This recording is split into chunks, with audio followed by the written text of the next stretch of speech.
मेर प्रणते बोले मणि प्रभाणा।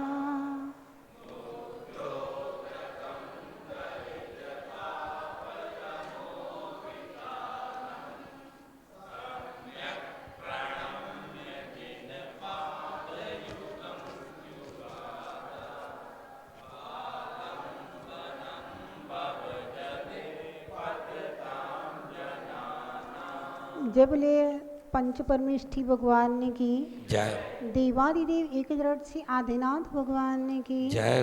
परम पूज्य आचार्य गुरुदेव श्री 108 मानतुंग स्वामी की जय। परम पूज्य गणाचार्य गुरुदेव श्री 108 विराग सागर जी महाराज की जय। परम पूज्य पट्टाचार्य गुरुदेव श्री 108 विशुद्ध सागर जी महाराज की जय। भक्तामर स्तोत्र की जय हो।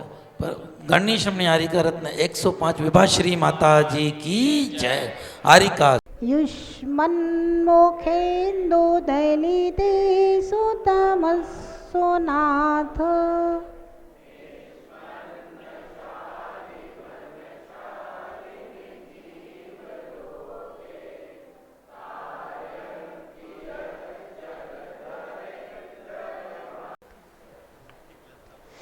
ज्ञानम ज्ञानम जिया जिया जिया जा और इया जिया जियानम जियानम जियानम जा बोलना आता है, बोलो जा इया इया इया। आप लोगों को पूरी वर्णमाला पढ़ना नहीं आता क्या?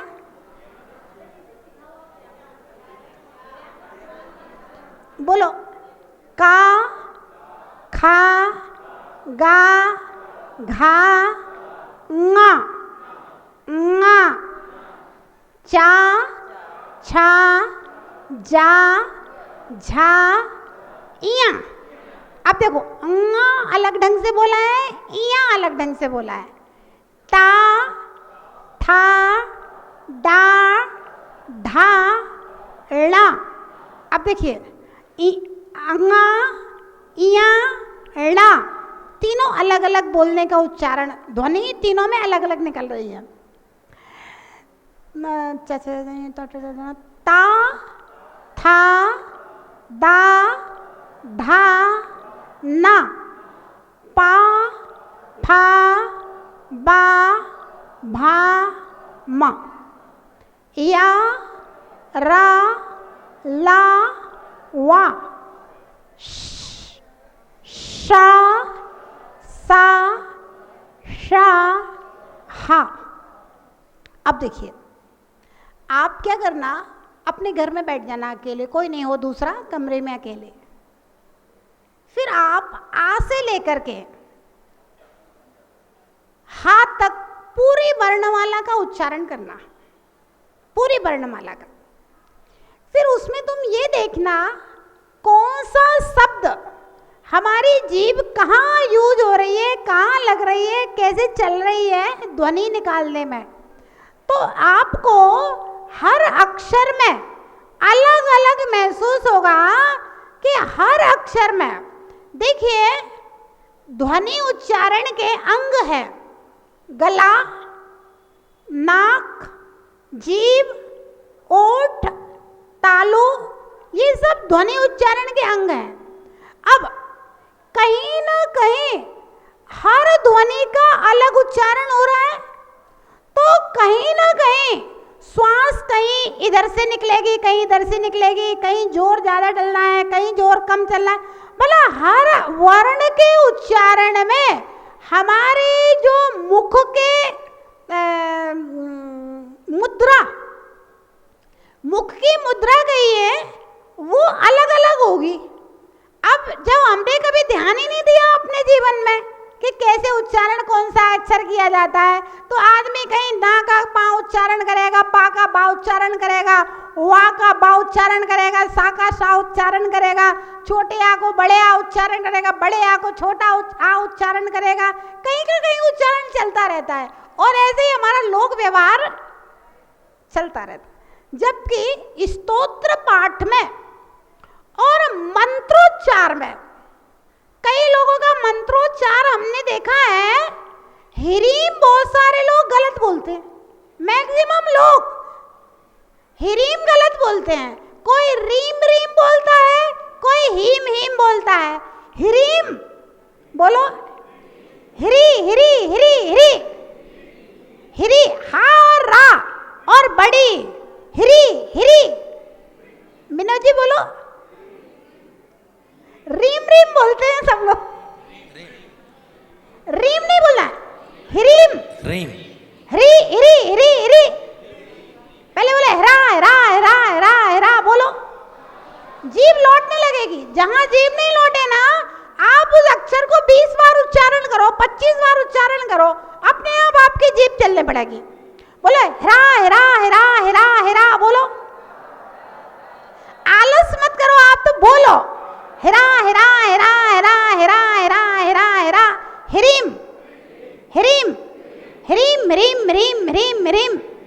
हाँ, अगर आप मंत्र के बीजाक्षर का उच्चारण गलत करेंगे, जैसे हमने कहा सहज नाम के जाप से इतना फल होता है, ये ऐसे मंत्रों की सिद्धि होती है। अब उसमें हर मंत्र में ओम मेरी मरम ओम मेरी मरम ओम मेरी मरम शुरू में लगा हुआ है। अगर आपने बीजाक्षरों का उच्चारण गलत कर दिया या बीजाक्षर छोड़ दिए तो आपका फल तो आधा वैसे ही रह गया, बीजाक्षर गलत बोल रहे है ना। तो कोई भी मंत्र अगर जाप भी करो ना, तो अपने कोई गुरुजी को वो मंत्र सुना करके उसकी शुद्धि उच्चारण की करवा लेना, उसके बाद आप लोग कोई भी जाप किया करो। तो ऐसे ही स्तोत्र, हम तो सोच रहे थे महिलाएं बहुत होशियार हैं, तो शुद्ध पढ़ती हैं, तो हम पूछते ही नहीं है।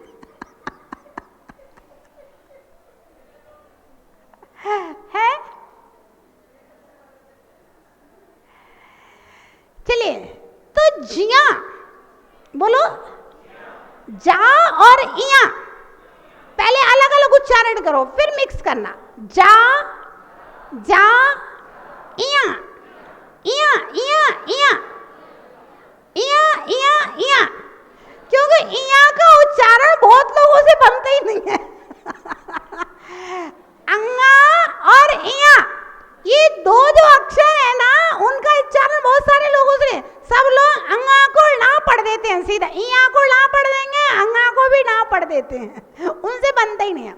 बोलो इया इया इया, जा इया, जिया जिया जियानम जियानम जियानम जियानम, यथा त्वयि विभाति विभाति कृतावकाशम।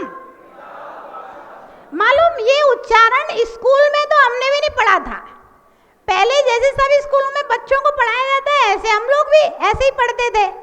लेकिन जब कातंत्र व्याकरण पढ़ा ना, संस्कृत व्याकरण, अपने धर्ममाला, लघु सिद्धांत कौमुदी पढ़ी संस्कृत व्याकरण की, तो उसमें सारे वर्णों के अलग अलग उच्चारण बताए गए। कौन सा वर्ण हम कहाँ से बोल रहे हैं, कैसे बोल रहे हैं, कहाँ धीरे कहाँ ऊपर, हर चीज का उसमें ध्वनि विज्ञान के अंदर सारे वर्णों का उच्चारण बताया जाता है। इसी प्रकार से संयुक्त अक्षर, विसर्ग और बिंदी का उच्चारण कैसे करना है, वो सारे ध्वनि विज्ञान जो संस्कृत व्याकरण का एक अंग है, उसमें सारी चीजें बताई जाती हैं, तब ये उच्चारण सही बनते हैं। नहीं तो सब गलती ही पढ़ते रहते हैं, मंत्रोच्चार भी गलत करेंगे तो अब फल कहाँ से मिलेगा भैया।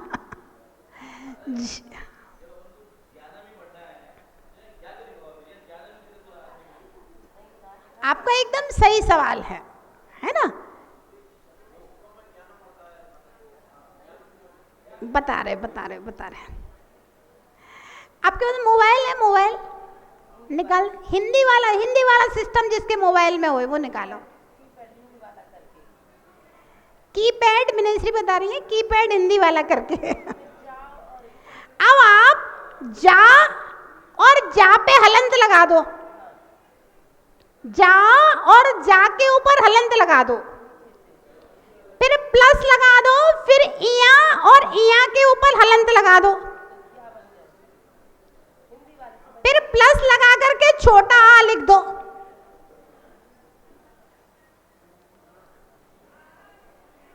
जा हलंत, इया हलंत और छोटा आ अब बराबर कर दो।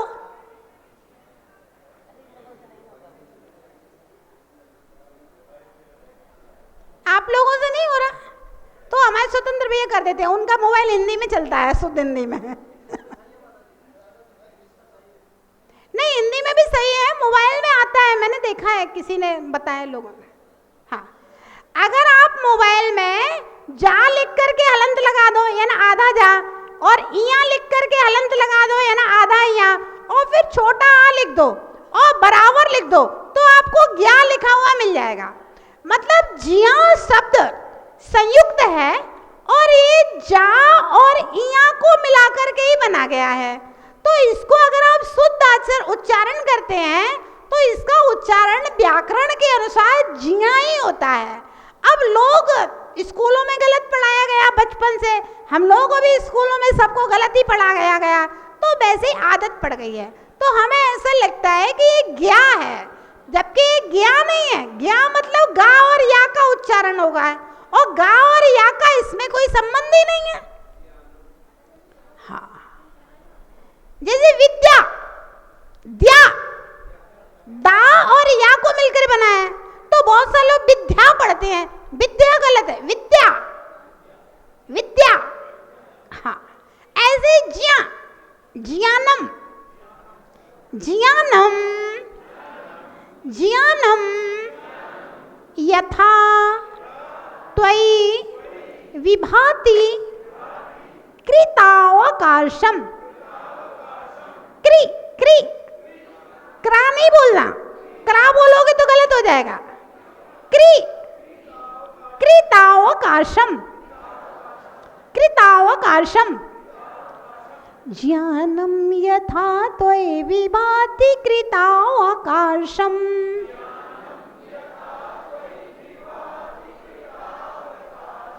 नैवम, नहीं नहीं बोलना, आप नैवम पढ़ते हैं बहुत लोग, सब लोग नैवम नैवम बोलेंगे।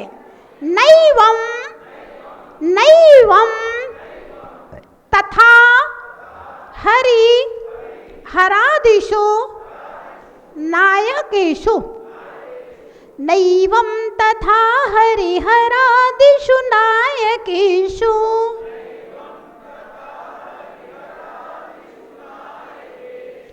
तेजो महा मणिषु याति यथा महत्वम।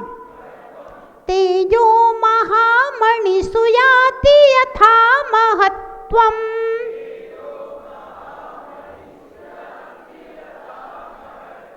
नैवम तु काच शकले किरणा कुलेपि।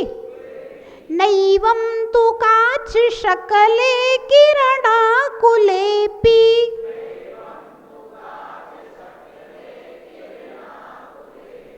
पढ़िए पूरा काव्य एक साथ।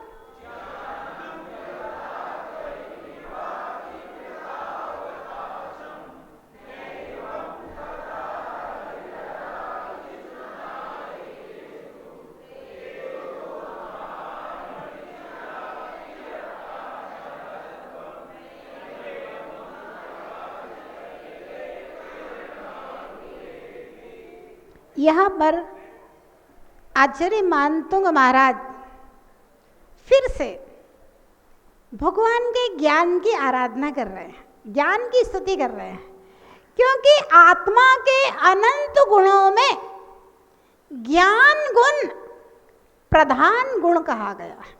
देखिए, पहले दीपक को देख करके ज्ञान गुण की आराधना की, फिर सूर्य की उपमा देकर के ज्ञान की आराधना की, सूर्य से कंपैरिजन किया, फिर चंद्रमा से कंपैरिजन किया, फिर कहा भगवान ना हमें सूर्य चाहिए ना चंद्रमा चाहिए, क्योंकि आपसे सारा काम हो गया है। अब इस 20 नंबर के काव्य में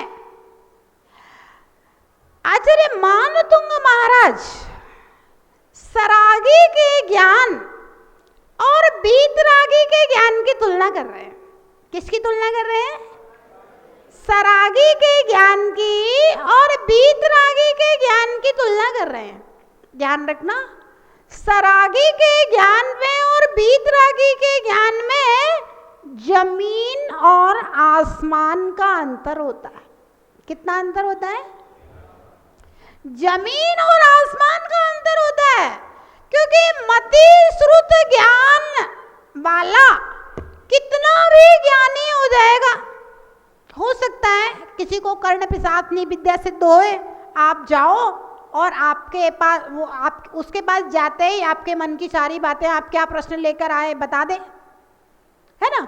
हो सकता है कोई अच्छा ज्योतिषी हो, आपका हाथ देख करके वो दुनिया भर के आपके जीवन की सारी बातें बता दे, कि सब मति श्रुत ज्ञान है ना। और हम लोग क्या करते हैं, इतने से ज्ञान के ऊपर लट्टू हो जाते हैं। बहुत ज्ञानी है भैया, बहुत अच्छा है, बहुत ऐसा है। तो ये सब कौन सा ज्ञान है? मति श्रुत ज्ञान। और मति श्रुत ज्ञान के ऊपर लट्टू कौन होता है? जिसको भगवान के केवल ज्ञान के ऊपर विश्वास नहीं है, वो इन ज्ञानियों के ऊपर लट्टू होगा। अपन तो भगवान के केवल ज्ञान को मानते हैं, तो इसलिए कोई अपने पास सामने आश्चर्य वाली बात नहीं। क्या कह रहे हैं कि हे भगवान, ज्ञानम यथा त्वयि विभाति कृतावकाशम, कृतावकाशम संपूर्ण रूप से विकसित जैसा ज्ञान त्वयि विभाति आपके अंदर सुशोभित होता है। त्वयि यानी कि आपके अंदर, विभाति है ना सुशोभित होता है। हे भगवान, जैसा संपूर्ण ज्ञान, केवल ज्ञान आपके अंदर सुशोभित होता है, नैवम तथा हरिहरादिषु नायकेषु, ऐसा ज्ञान संसार के ब्रह्मा विष्णु महेश हरिहर जितने भी देवी देवता हैं, किसी में भी आपके जैसा वीतराग विज्ञान, केवल ज्ञान सुशोभित नहीं होता है। उदाहरण दिया है, तेजो महामणिषु याति यथा महत्तम, जैसा महत्व महामणि के अंदर होता है, वैसा महत्व नैवम तु कांच सिकले कुरना कुलेपी, सूर्य की किरणों में चमकते हुए कांच के टुकड़े में भी वैसी ज्योति, वैसा प्रकाश नहीं होता है जो प्रकाश महामणि के अंदर होता है। तो ये भगवान, आपका केवल ज्ञान महामणि के समान है और बाकी सबका ज्ञान कांच के टुकड़े के समान है, जो सूर्य की रोशनी में प्रकाशित भी हो जाए, वो ज्ञानावर्णी कर्म के क्षयोपम से कुछ चमत्कार भी दिखा दे, लेकिन फिर भी जैसा केवल ज्ञान है आपका, वैसा ज्ञान दुनिया के किसी देवी देवता में नहीं पाया जाता, क्योंकि केवल ज्ञान वीतरागता का अनुसरण करता है। पहले मोहिनी कर्म का क्षय होगा, नग्न दिगंबर मुनि होना चाहिए उसका, तब ज्ञानावर्णी कर्म के क्षय से केवल ज्ञान प्रकट होगा। तो केवल ज्ञान, सर्वज्ञ का ज्ञान वीतरागता का अनुसरण करता है, और कोई भी हर हर आदि मुनि बन करके केवल ज्ञान प्रकट करें तो उनमें हो जाएगा, कोई दिक्कत नहीं है ना। लेकिन जैसा केवल ज्ञान आपके वीतराग विज्ञानता में प्रकट है, वैसा किसी भी सरागी देवी देवता में वैसा केवल ज्ञान नहीं हो सकता है, क्योंकि महामणि का जो महत्व है वह कांच के टुकड़े का नहीं हो सकता। भव्यात्माओं, मिथ्या ज्ञान अहंकारी हो जाता है और सम्यक ज्ञान हमेशा विनम्र रहता है, क्योंकि सम्यक ज्ञानी को मालूम है कि मुझे बहुत थोड़ा सा ज्ञान है, मुझे अभी केवल ज्ञान को प्राप्त करना है। और मिथ्या ज्ञानी को थोड़ा सा ज्ञान हो जाए तो वह सबको नीचा दिखाने के लिए सबके सामने अपनी बगार बघाड़ने के लिए कि हम बहुत महान है, और बस अहंकार में वो किसी को कुछ बताएगा, किसी को कुछ बताएगा, और कदाचित किसी दिन कोई गलत बात बता गया और किसी ने टोक दिया तो ध्यान रखना, सम्यक ज्ञानी होगा तो स्वीकार कर लेगा। कोना भी मोहयति शास्त्र समुद्रे, ज्ञान इतना भंडार समुद्र की तरह है, भाई हम भूल सकते हैं, कभी कोई छोटी मोटी मिस्टेक हमसे भी हो सकती है, ठीक है भाई, वो पुस्तक में देख करके कल बता देंगे, कोई दिक्कत नहीं। गुरुजी कहते थे अगर मंच पे भी अगर ऐसी वो आ जाए, कोई विषय विस्मृत हो जाए, तो बोल देना कि भाई ग्रंथ में देख करके कल बता देंगे, है ना, कोई दिक्कत नहीं है बोले। लेकिन गलत बात बोलना, और कदाचित कोई गलत बात धोखे से निकल गई और कोई दूसरा शास्त्र प्रमाण ले आया, तो उसको स्वीकार कर लो कि हाँ भैया, कौन अभिमोहयति शास्त्र समुद्रे, हम बोल सकते हैं, हमारी छोटी सी बुद्धि है ना। तो सम्यक ज्ञानी जो होता है ना, वो अहंकारी नहीं होगा, क्योंकि वो भगवान के केवल ज्ञान को स्वीकार करने वाला। और मिथ्या ज्ञानी से अगर कोई गलत बात निकल जाए तो, दूसरा अगर बताए तो नहीं करेगा स्वीकार। एक उदाहरण आता है हमारे यहाँ पद्म पुराण ग्रंथ में। पर्वत नारद और बसु गुरु क्षीर कदम्ब के शिष्य थे। पर्वत गुरु पुत्र था, नारद ब्राह्मण पुत्र था, और बसु राजा का पुत्र था, राजपुत्र था। तीनों पढ़ते थे। नारद की बुद्धि बहुत तेज थी, फिर उसके बाद बसु की बुद्धि थी, फिर उसके बाद पर्वत बिल्कुल ठस बुद्धि था। पर्वत ठस बुद्धि था। तो जो गुरु माता थी, पर्वत की माँ थी, उसको हमेशा अपने पति से शिकायत रहती थी। शिकायत ही रहती थी कि पर्वत कहता था कि मम्मी पिताजी हमें अच्छे से नहीं पढ़ाते हैं और नारद को बहुत अच्छे से पढ़ाते हैं, जबकि पढ़ाने वाला तो भैया एक साथ पढ़ा रहा है, लेकिन अब ग्रहण करने वाले का क्षय उपशम भी तो होना चाहिए। अब हम भक्तांबर जी, हम तो सबको एक जैसा पढ़ा रहे हैं, अब आपकी जीभ नहीं लौट रही तो उसके लिए हम क्या करें? आपसे उच्चारण नहीं बनना, आपको बातें ध्यान नहीं रहती, तो इसमें हमारा क्या दोष है? भाई पढ़ाने वाले का क्या दोष है? उसका तो कोई दोष नहीं है, वो तो सबको एक जैसा पढ़ा रहा है। तो क्षीर कदम्ब जो गुरु थे वो तो तीनों को एक साथ पढ़ाते थे, लेकिन पर्वत की ठस बुद्धि थी, उसके दिमाग में कुछ घुसता नहीं था। और नारद बहुत तेज अकल का था, वो सबसे पहले कैच कर लेता, उसकी कैचिंग पावर बहुत तेज थी। और जो बसु था वो भी अच्छा था, वो भी मतलब कैच कर लेता था, ठीक ठीक मध्यम बुद्धि वाला था। तो पर्वत हमेशा शिकायत करता था अपनी माँ से कि मम्मी ये पिताजी जो है ना, उन दोनों को, नारद को सबसे अच्छा पढ़ाते हैं, उनके प्रति बहुत प्रेम रखते हैं, और हमें तो ढंग से नहीं पढ़ाते हैं। तो माँ अपने पति से कहती है भाई वो आपका बेटा है और आप उसको अच्छे से नहीं पढ़ाते हो। तो क्षीर कदम्ब ने कहा कि देखो मैं तो सबको एक साथ और एक जैसा पढ़ाता हूँ, लेकिन अपनी अपनी बुद्धि है, अपनी अपनी ग्रहण करने की क्षमता है, तो मैं उसके लिए क्या कर सकता हूँ। लेकिन ठीक है, समय गुजरता गया। क्षीर कदम्ब मुनि बनकर के दीक्षा ले ली।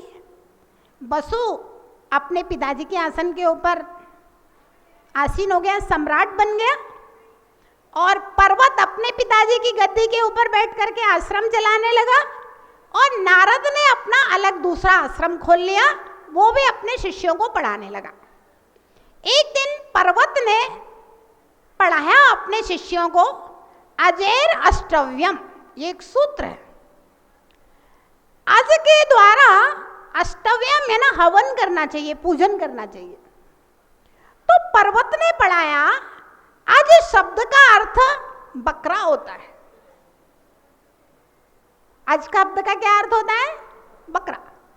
तो उसने कहा, पिताजी ने इसका ये अर्थ बताया था, गुरुजी ने, पिताजी ने, कि आज है ना बकरा, बकरा को उपलक्षण मान करके करना चाहिए। इससे देवता प्रसन्न होते हैं, पुण्य होता है, और जिन पशुओं का होम किया जाता है वे पशु भी स्वर्ग जाते हैं और होम करने वाले के लिए भी स्वर्ग की प्राप्ति होती है। पर्वत ने अपने शिष्यों को पढ़ा दिया। अब जब पढ़ा दिया तो अक्सर होता है ना, यहाँ भी एक कोचिंग का बच्चा दूसरी कोचिंग से जैसे बात करेगा, वो बात दूसरे टीचर के पास पहुंच जाती है। ये बात नारद के पास पहुंच गई। तो नारद पर्वत के पास आया, बोला पर्वत, तुमने अजैरष्टव्यम का जो अर्थ बताया है वो गलत बताया है। गुरुजी ने, हम दोनों एक साथ पढ़ते थे, तुम्हें याद है ना, और गुरुजी ने ये बताया था अज शब्द का अर्थ, क्योंकि शब्दानाम अनेकार्थ, एक शब्द के अनेक अर्थ होते हैं। तो गुरुजी ने यहाँ पर अज शब्द का अर्थ ये बताया था, जा मतलब होता है जन्म, आ यानी कि जिसका जन्म ना हो, ऐसा धान्य। हमारे यहाँ चावल क्यों चलाते हैं? क्योंकि धान में से निकलने के बाद चावल पुनः बोए नहीं जाते हैं, उनका पुनः जन्म नहीं होता है। तो ऐसा धान्य जिसका पुनः जन्म नहीं हो, ऐसे धान्य के द्वारा पूजा होम आदि करना चाहिए, उससे पुण्य की प्राप्ति होती है, उससे धर्म बताया है, आराधना, देवता की आराधना करना चाहिए। देखो पर्वत, तुमने ये बात गलत बता दी है और तुम्हें अपने शिष्यों को इस बात को सुधार करवा दो। अब पर्वत तो भैया पर्वत था, मानने वाला नहीं था। बोला नहीं, आप गलत बोल रहे हैं, गुरुजी ने यही पढ़ाया था, मैं भी पढ़ रहा था उस समय। अब तो आपस में बढ़ गई बात। अब क्या किया जाए? बसु राजा के पास निर्णय के लिए पहुंचा जाए। अब गुरु माता बीच में आ जाती है। गुरु माता को पता है कि मेरा बेटा गलत है, नारद सही है। बसु सम्राट के पास बात पहुंचे उसके पहले ये तय हो गया कि कल सुबह हम जाकर के बसु के पास जाकर के बोलेंगे और वो निर्णय करेगा, क्योंकि हम 3 लोग पढ़ने वाले थे। अब आप मानने के लिए तैयार नहीं है, हम मानने के लिए तैयार नहीं है, तो तीसरे को निर्णायक। अब क्या होगा? गुरु माता बीच में आ गई।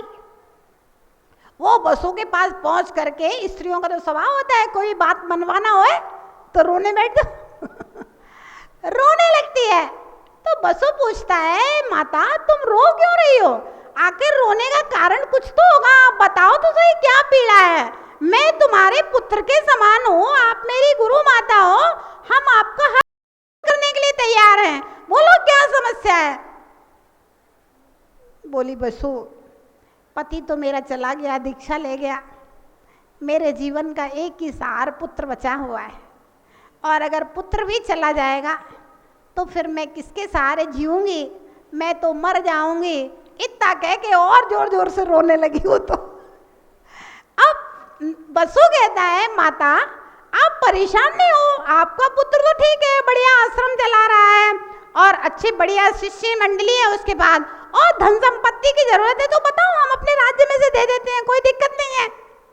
बोली नहीं, बात धन संपत्ति की नहीं है, फिर बात क्या है? तो पूरी बात बता दी कि नारद और पर्वत के विषय में ऐसी ऐसी बात हुई है, और कल सुबह दोनों आपके पास आएंगे और डिसीजन आपको देना है, और अगर मेरे पुत्र के विरुद्ध में अगर डिसीजन दे दिया तो फिर बदनामी हो जाएगी, पूरा आश्रम फाल्ट हो जाएगा, पूरा आश्रम उजड़ जाएगा, फिर मैं कहाँ जाऊंगी, क्या करूंगी? अब देखिए बसु के लिए किसी को सहयोग देना अलग बात होती है, किसी को सहारा देना अलग बात होती है कि हाँ भाई ठीक है, आप चिंता मत करो, धन संपत्ति की जरूरत है, राज्य में बहुत सारा धन है, हम आपको दे देंगे, कोई दिक्कत नहीं है, भाई गुरु माता है, गुरु का उपकार है, हमारी शिक्षा गुरु है, तो ठीक है, कोई बात नहीं। लेकिन असत्य को का साथ देना, ये दूसरी बात होती है। नारद गुरु माता को वचन दे देता है, बोला माँ आप चिंता मत करो, सत्य चाहे जो भी हो वो तो मैं भी जानता हूँ और आप भी जानते हो, लेकिन मैं इस विवाद का निर्णय आपके बेटे के पक्ष में दूंगा। और फिर गुरु माता चली जाती है। सुबह दोनों आते हैं, बसु सत्य के लिए प्रसिद्ध था और उसका सिंहासन एक स्फटिक की शिला के ऊपर रखा था। तो देखने में सभा में ऐसा लगता था जैसे वसु अधर में इसका सिंहासन है, और ऐसी प्रसिद्धि थी कि वसु सत्यवादी है, इसलिए इसका सिंहासन अधर में है, उसके ऊपर बैठता है। और पूरी सभा लगी हुई थी, राजसभा और जनरल सभा। जब नारद और वसु का विवाद आया, जैसे ही वसु ने निर्णय दिया कि पर्वत का कहा हुआ बिल्कुल सत्य है, और गुरु जी ने आज का मतलब पशु बताया था, और पशुओं का होम करने से वे पशु स्वर्ग जाते हैं, होम करने वाला भी पाप से कट जाता है, वह भी स्वर्ग जाता है। वैसे ही वसु का सिंहासन नीचे नारद ने कहा, देख वसु, तुम सत्य के लिए प्रसिद्ध हो और सत्य निर्णय दो, तुम्हारा सिंहासन नीचे धस रहा है, अगर झूठ बोलोगे तो अच्छा नहीं होगा। वसु कहता है, नहीं, मैं झूठ नहीं बोल रहा हूँ, मैं जो कह रहा हूँ वही सत्य है। और वसु पर्वत की बात का ही समर्थन करता है, और वसु का सिंहासन जमीन में धस जाता है और वह मर करके सप्तम नरक में जाता है। 10 लक्षण की पूजा में आता है ना, वसु झूठ से ती नरक पहुंचा, स्वर्ग में नारद गया। तो मिथ्या ज्ञान जो होता है वो, उसकी ये समस्या नहीं है कि ज्ञान नहीं है, ज्ञान नहीं हो कोई दिक्कत वाली नहीं है, बात नहीं है, लेकिन मिथ्या ज्ञान नहीं होना चाहिए, क्योंकि अहंकार पैदा कर देता है मिथ्या ज्ञान और दुर्गति में ले जाता है। और सम्यक ज्ञान थोड़ा हो तो अच्छा, ज्यादा हो तो बहुत अच्छा। और सम्यक ज्ञान एक जैसे छोटी गंगा नदी इतनी सी जगह से निकली हुई है ना, नर्मदा अमरकंटक से इतनी सी नर्मदा निकली हुई है, फिर वो बढ़ते बढ़ते इतनी चौड़ी हो जाती है ना। तो सम्यक ज्ञान जो होता है वो बढ़ते बढ़ते बढ़ते बढ़ते केवल ज्ञान प्राप्ति का कारण हो जाता है। और मिथ्या ज्ञान अहंकारी को वसु की तरह सिंहासन सहित दुबाट करके नरकादि गतियों में ले जाता है। तो कहा है भगवान, आपके केवल ज्ञान के समान कोई दूसरा ज्ञान इस संसार में नहीं है, आपका ज्ञान ही सबसे ज्यादा महान है, क्योंकि कृतावकाशन संपूर्ण ज्ञान, केवल ज्ञान, सर्वज्ञता यदि किसी में है तो ये परमात्मा वह वीतराग विज्ञानता में ही है, सरागता में कभी सर्वज्ञता हो नहीं सकती। इस प्रकार से आचार्य बाणतुंग महाराज ने भगवान के केवल ज्ञान की स्तुति की है। जय बोलिए महावीर भगवान।